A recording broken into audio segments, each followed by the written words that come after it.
أعوذ بالله من الشيطان الرجيم بسم الله الرحمن الرحيم واتبعوا ما تتلو الشياطين على ملك سليمان وما كفر سليمان ولكن الشياطين كفروا يعلمون الناس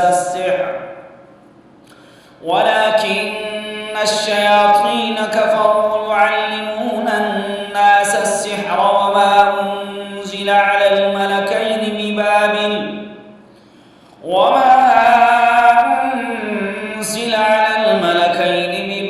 هاروت وماروت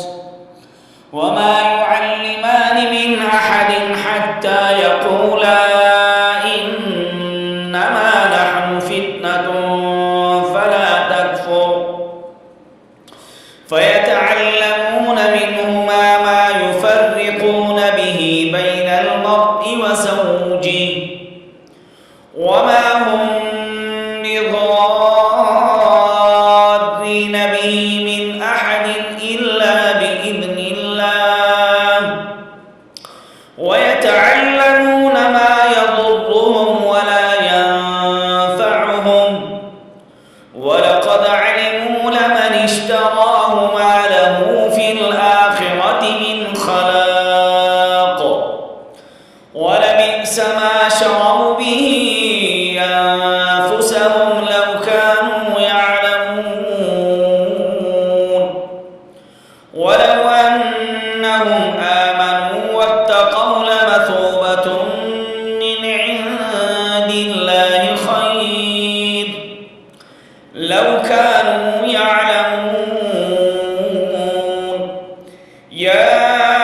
أيها الذين آمنوا لا تقولوا راعنا وقولوا انظرنا واسمعوا وللكافرين عذاب أليم ما يود الذين كفروا من أهل الكتاب ولا المشركين أن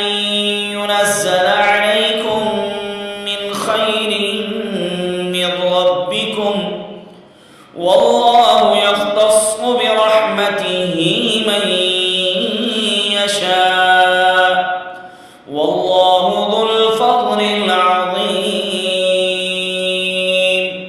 صدق الله العظيم।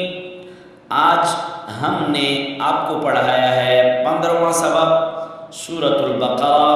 पारा नंबर 1 का 15वां सबक आज हमने आपको पढ़ाया है।